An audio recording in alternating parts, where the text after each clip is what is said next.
The King has been forced to abandon plans for his historic state visit to France, with violent protests set to continue. The royal trip next week was set to be Charles's first overseas visit as king. He was to address the French Senate, the first British monarch to do so. And with further strikes and protests over France's new pension laws planned for Tuesday, President Macron called it off. There were security fears and also concerns that it could cause embarrassment for both countries. Here's our royal editor, Chris Shipp.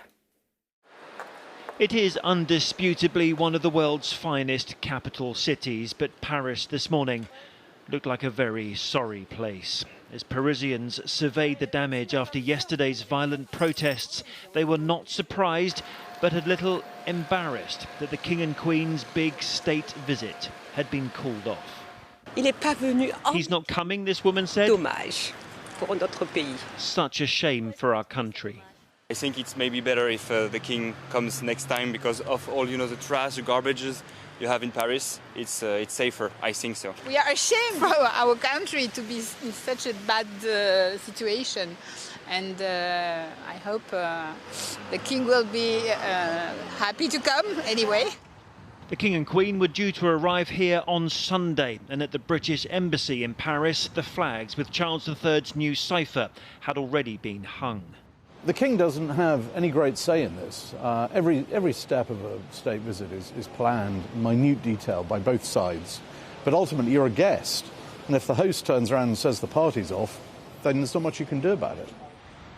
Remember, France had the honour of not just hosting the new monarch's first visit to France, but the first ever foreign trip of the King's new reign.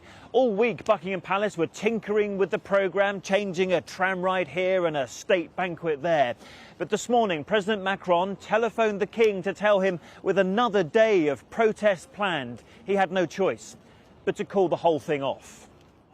As well as Paris, the King and Queen were due to visit Bordeaux. Well, this was Bordeaux Town Hall last night, where the royal party were due to hold a reception on Tuesday. State visits are a fantastic amount of work. Lord Ricketts organised the last state visit to France when the late Queen travelled there in 2014. He says it became clear overnight that the King's visit next week had the potential to backfire.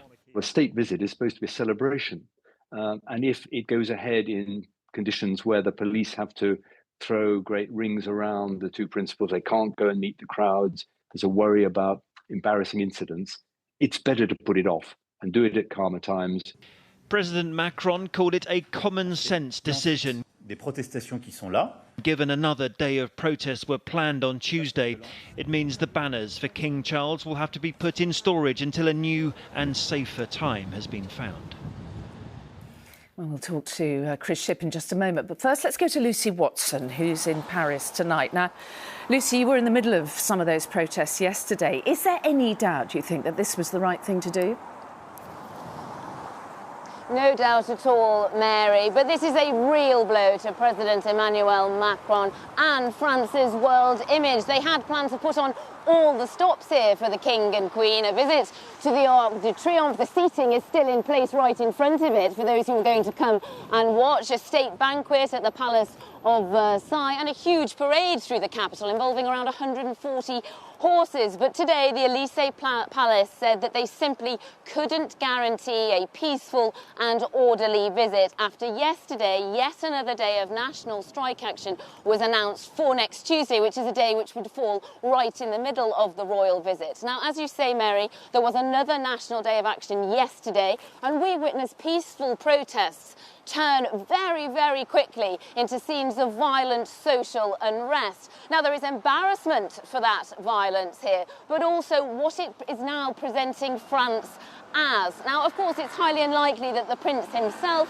would have faced any danger, but President Macron, in this current political climate of chaos, quite frankly, has far more pressing matters he needs to deal with. Now, the decision is indeed a wise one to avoid any diplomatic incident, but it is also being seen as an admission of a deepening political crisis here in France, and that the streets are dictating Macron's moves, something he denies. OK, Lucy Watson in Paris, thank you. So Chris, no France then, but that wasn't all there was going to be. So what about the rest of the trip? Well, there were two parts next week. One was France and the second part was Germany. The German part, as far as we know, is still going ahead as planned. Look, Mary, there was something of the inevitability of today's decision. I was kind of increasingly wondering through the week if I'd be packing my bags for Paris on Sunday, and of course, now I won't be. And it's not just, you know, the danger, the potential danger, but also the optics for President Macron of, like, hosting a state banquet in the Palace of Versailles with all the history in that building as well, while his people are on the streets. But, you know, Germany is still going ahead, Berlin and Hamburg, and they now, of course, get the honour of hosting the King's first foreign visit of the new reign. OK, so you're off to Germany instead then. OK, Chris, thank you very much indeed.